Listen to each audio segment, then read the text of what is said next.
What's going on, people? It's Stu, Trowel Talk. I hope you're all doing good. I hope you're all well. So in this video, I thought we could talk about the post from Chris Davidson on the Facebook group. So Chris recently put a post out there asking the question, how can we get our rates up as plasterers, and how can we create a level playing field in the marketplace so that we're not all racing to the bottom. And I'm hoping that the video will be helpful for any of you young plasterers out there that might just be starting up your plastering businesses, or have been running for maybe a year or two and could potentially be struggling in this area of your business. So, but yeah, the idea of the video is we're going to look at, well, my own perceptions. So I'm not an economist, I'm a plasterer, self-employed plasterer, and I've been around long enough that I've learned a few bits and pieces that I struggled with early on, and could potentially help you guys that are just starting out. So in my response to Chris's post, my comment said, in order to get the rates up for spreads, we need to start by understanding the true cost of self-employment. So I thought I'd elaborate a little bit on what I meant by that, and also discuss some of these other ideas of mine that might be able to help you guys. So understanding the true cost of self-employment, what I mean by that is, when we first go out on our own, when we first go self-employed, typically we've learned how to use these, and we know how to plaster a wall. And the misconception is often, if I can plaster a wall to a high standard, then I can just go out there and start a plastering business and I'll be good at that too. When the truth is, it's a completely different set of skills, and I've talked about this before in other videos. And the sort of skills that you need in order to do well being a self-employed man are things like sales, marketing, communication, and brushing up on a little bit of admin and some basic bookkeeping and bits and pieces like that. So none of that has got anything to do with plastering walls, and again, it's a totally different set of skills that are needed. And I think one of the reasons why we end up working for shit money and low pay, and why we end up having our rates dictated to us by our customer, usually in that scenario you'll be working for a big construction company or maybe a developer, where they will try and dictate the rates to yourself, either on a meterage or day work or whatever it is. I think we end up doing that for three reasons. One I've just touched on, but I think there's a couple of other reasons. And again, I'm not going to go into, I'm not an economist. I'm not going to go into the whole supply and demand and all that jazz, and obviously that's all going to play a part in it all. I'm more talking about really the tradesman, the sole trader, the self-employed man. What can we do to influence our rates, and how can we take control of our rates more, and what are the things that hold us back? So again, supply and demand is going to play a part. You know how it works. If you're driving down the motorway and you pull up into a service station for a bacon sandwich, you're going to pay a tenner for that bacon sandwich. And the reason being is there's no other fucking shops around to compare to. You can't just nip off and think, okay, I'm not paying that, I'll go next door. Same with plasterers. If you're in a city and you're the only plasterer in the city, you can name your price. If you're going up against hundreds of other plasterers, you can have your price whittled down, and the customer can say to you, I don't like that price, I'm going to get some other prices, and shop around. So, but again, when it comes to that side of things, it's about differentiating yourself from the competition, but that's a whole other video. So yeah, the supply and demand, we all know how it works, but I'm not going to go deep into the supply and demand side of it.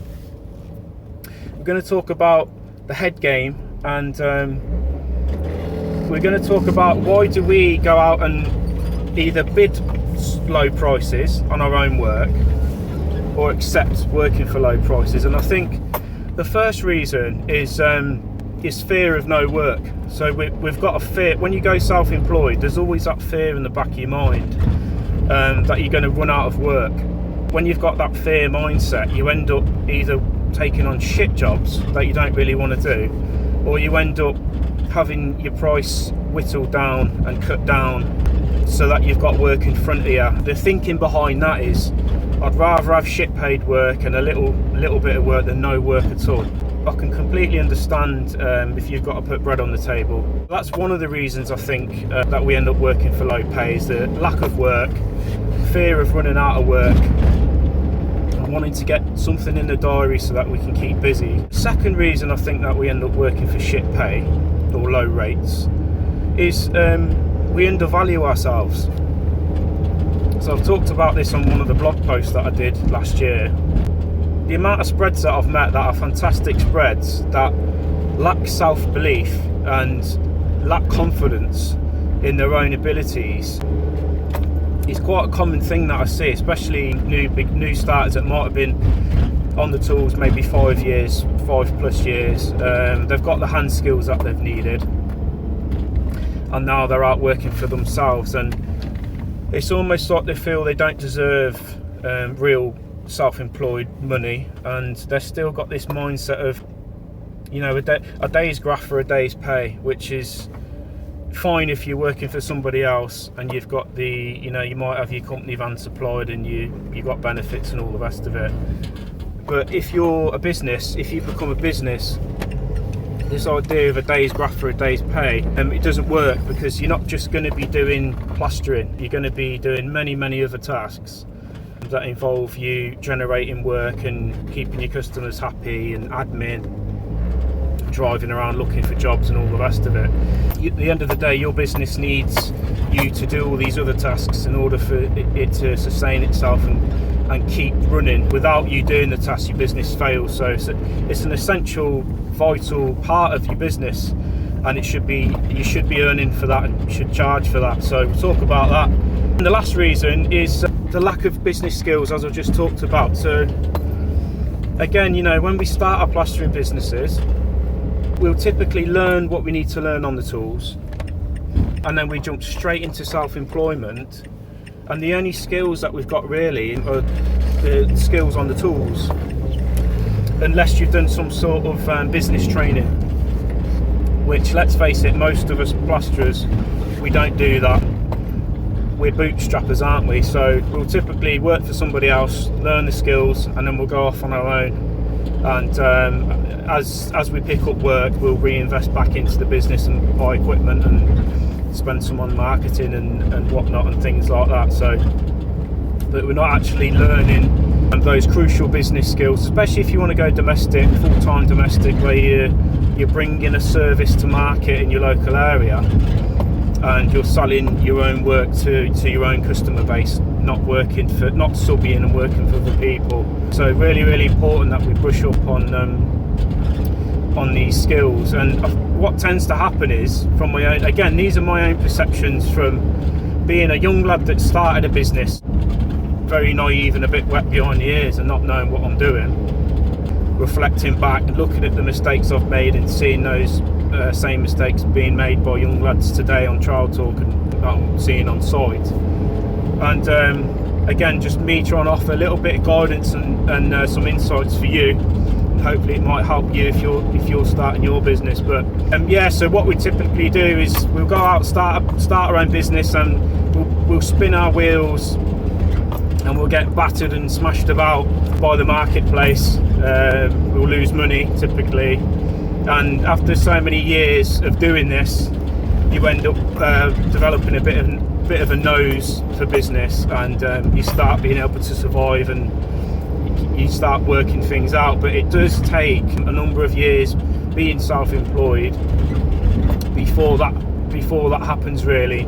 Think of the analogy of a sailor at sea, if you like. So it's like sort of jumping into a boat and just going out into the sea and not really knowing how to fucking sail a boat or how to navigate the seas or knowing the tides or anything like that. You're just sort of going out there not knowing what to do and winging it basically, and a lot of us do that, and it does take a number of years before you become a competent sailor. So what I'd suggest we do in order to get our rates up is look at these three areas that I've mentioned. Okay, so the fear of no work, the fear of running out of work. How can we tackle that fear so that we can feel more confident and stable within ourselves when we're taking on jobs and have a bit more of a run? You know, I always find if I've got 4 weeks in front of me booked, I'm happy.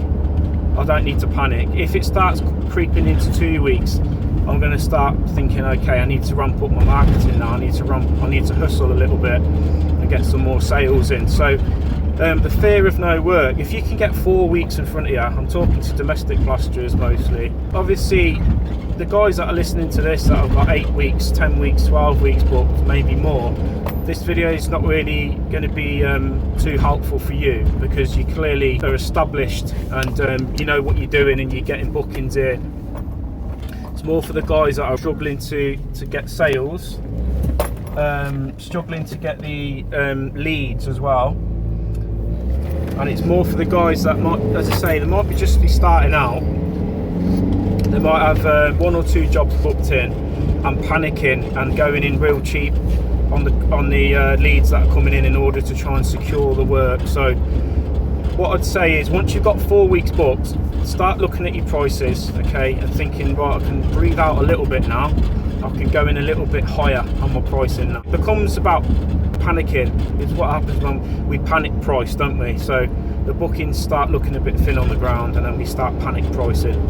So in order to prevent that happening and stopping this fear of no work, we need to get jobs in front of us and work in. And we've talked about how we can generate leads for free before on Trowel Talk. It's about using Google My Business and all the other free online platforms. If you want to learn a little bit more about that, join the group, drop me an inbox, and I'll share some knowledge with you and try and help you as best I can with your lead generation. So the second reason, undervaluing yourself and having low confidence, was the second reason that I think that we price cheap. So again, we'll learn the skills at college, we'll go out there and we'll work under somebody else for 5-6 years, maybe a bit more, and eventually we'll start our own plastering business. But we've still got this mindset of the employee. We've still got this mindset of the apprentice, you know, the kid that doesn't know everything, the kid doesn't know any better, and that little voice at the back of your head where, you know, who the fuck am I to start my own business, and I don't know what I'm doing, I don't know what to charge. But really, you need to shut that voice up, and you need to be speaking the voice of the business owner, because that's what you are now. You're in business, you're a business owner. You're not a little boy anymore, you're not an apprentice, you're not a worker, you're your own gaffer, you're self-employed. So you need to walk that confidence, talk that confidence in front of your customers, and at the end of the day, you're the expert. Okay, if you've started a plastering business, you've done your time, you know what you're doing on the tools, you know your products, you know your materials, you know that you're good at what you're doing. Your heart, that has to reflect and show to your customers, otherwise you ain't going to win the jobs.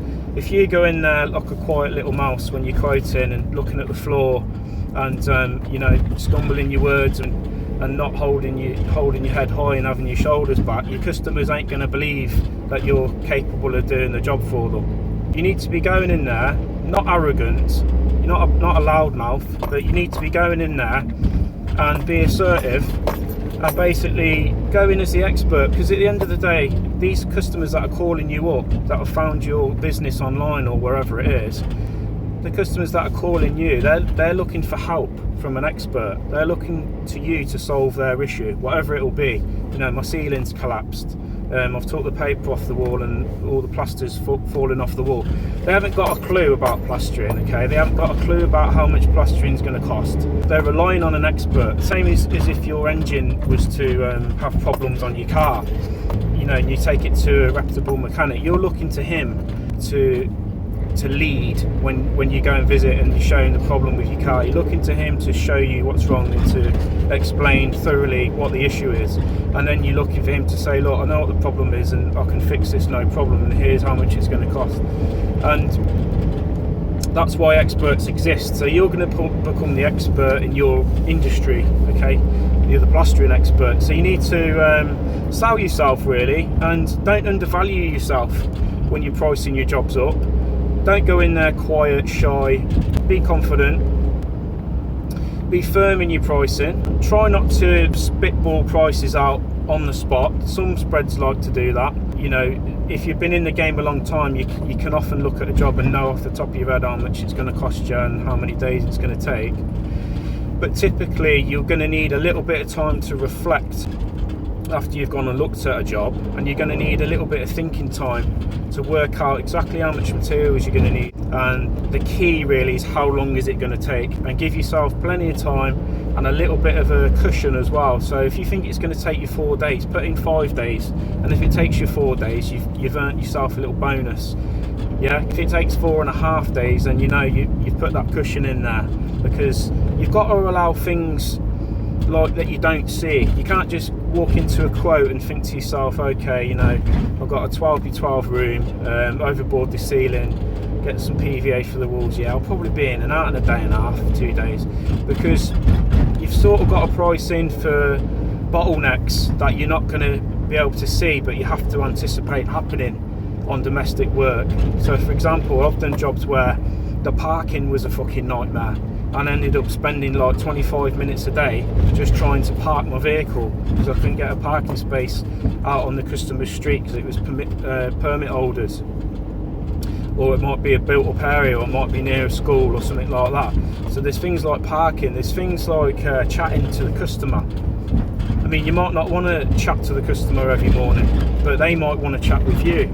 They might want to have that little 10-minute intro chat every morning when you get there. I'll tell you about their evening or whatever it is, or tell you about their cousin's, uncle's, brother's dog that's sick, and they might chew your ear off. You do get chatty customers now and again that will just chew your ear off throughout the entire job, and being a local service, you can't turn around to them and say, look, shut up, will you, I'm trying to crack on with my job and I need to smash this out as quick as I can. You're going to have to stand there, listen to their BS for as long as it takes. You know, that can eat into your time that you've allocated to do this job.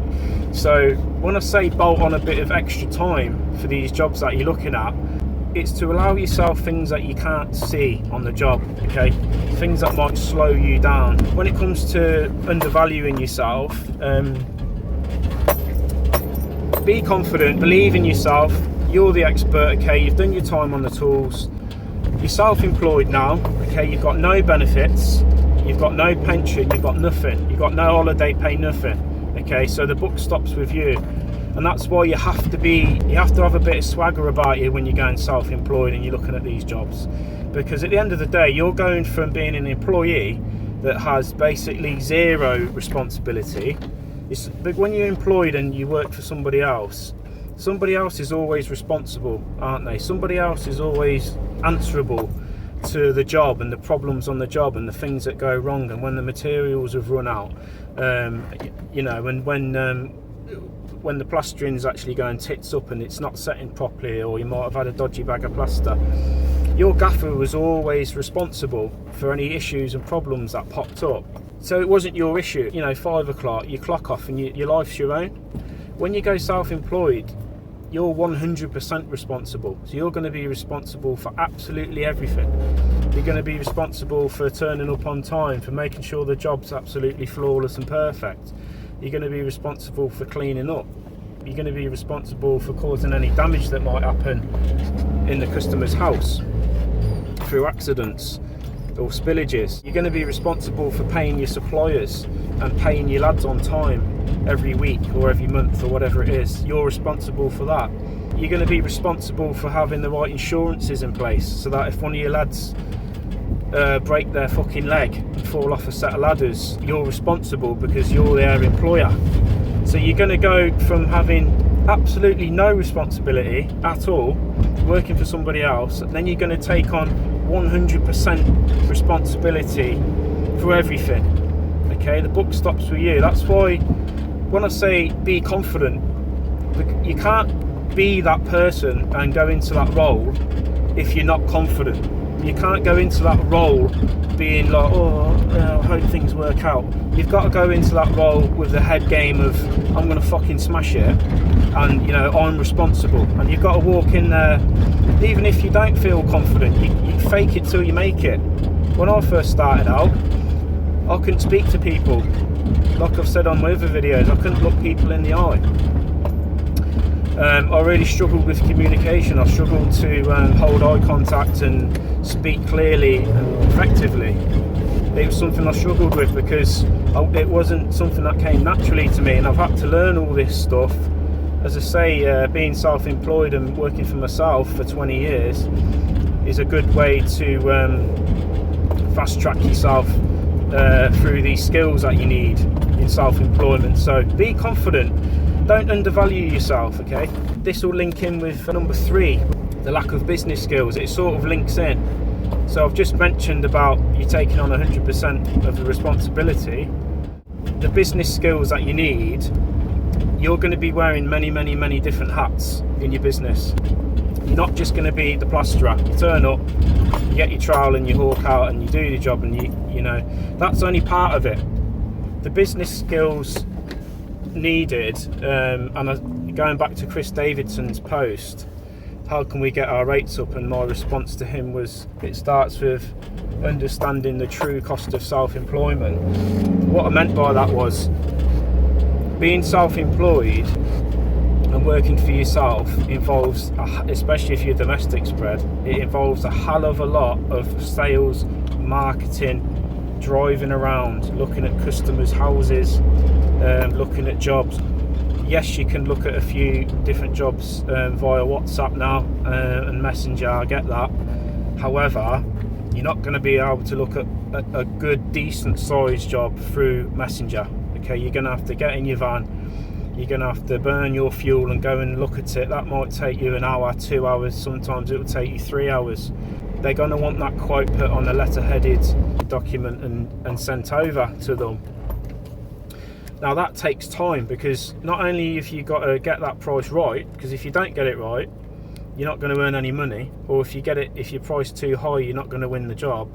So getting that price right takes time. You need to allocate that time, factor that into your earnings every single year. So when I'll tell you a quick story, and I know this video is creeping into 25 minutes now, guys, and I've been rambling on, but I'll tell you a quick story and then we'll wrap up. When I first started out, I was going self-employed. I think it was about 2 months into self-employment, and I went for a beer with my good mate Mick, and Mick's a carpenter, and we sunk down 1 or 2, and we were having a little bit of bants, and it was sort of plasterer versus carpenter, and you know, a bit of willy waving going on, if you like. And it was you know, I bet carpenters earn more than you plasterers, and I was like, yeah, plasterers earn way more than you chippies. And I was like, you know, I'm self-employed now, I'm going to earn much more than you, because he was still on the books for a big construction company. And he says, well, how much do you earn then? And I told him, and he told me what he earned, and I said, see, I earn a lot more than you. And he says, well, how many hours do you work? And I said, well, I'll typically get up around, I don't know, 6:30. I'll be on site for 7:30. I'll be flat out then till around 5 or 5:30. And then I'll be wrapping up, loading up, and then I'll usually go and look at a couple of jobs on my way home. Then I've got to go home and email them jobs over to the customer. And he said, well, how long's all that take? What time are you wrapping up? He says, I'll probably finish all that lot about 7:30. But I was only factoring in my time on the tools. And he says, well, no, you've got to factor in all that other stuff that you're doing. So getting up at 6:30, driving to your merchants, filling your van with plaster and whatever else you need, and then driving to the client's house. That's a business task. And then when you finish work as well, driving around, using your own fuel, looking at these jobs, going home, typing up. He says, you know, I'm getting to work 8:30, and by 3:30 I'm thinking about loading the van and going home. And when he finishes work at 4 or 4:30, whatever it is, he says, my working day's finished. So he says, Stu, when you think about it, you're working almost twice the amount of hours as an employed tradesman. And it really got me thinking. It really got the cogs turning. I thought, you know what, he's fucking right. He's right.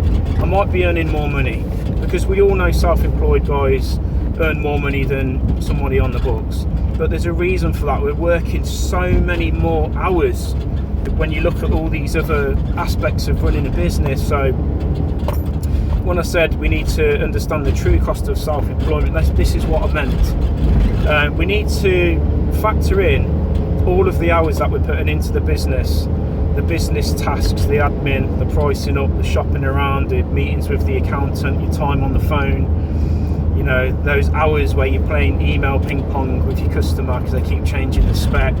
All this has got to be factored in, and once we can get these areas right, so our confidence is right, and we're accurate with our figures and how much it costs to run our businesses, not anyone else's business, our business, because all plastering businesses are different.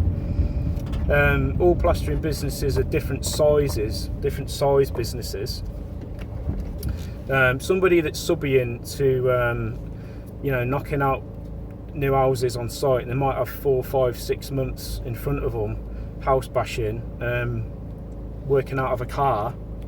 If they're doing that, that's a different overhead to somebody that's running a domestic plastering service in their local area, because one's going to have a shitload of admin and quoting that needs to get done in order to keep work coming in, and the other one might have, you know, 6 months in front of him. So the overhead's different, and the pricing's going to be different. The pricing's going to be different for somebody that works on their own, one-man army, compared to a guy that's got 5 lads on the tools, on the books. So every plastering business is different. That's why we shouldn't really be asking on social what's the going rate, because it's a dangerous question. The going rate isn't going to be your rate. It's going to be a generalisation of a cost in a given trade, and it might give a helicopter view of a rough price, but is it going to be your price, and are you going to be? Is that going to cover all your hours that you're putting into your business? Anyway, listen, we're ticking on. I've been rambling on for a long time, and I'm almost home, so I'm going to wrap this video up. I hope this video has been helpful for those of you that have just started your business, and let me know your thoughts on the topics that I've talked about in the comments, and we'll see you next week. Thank you very much for watching. Have a great day. Cheers, guys.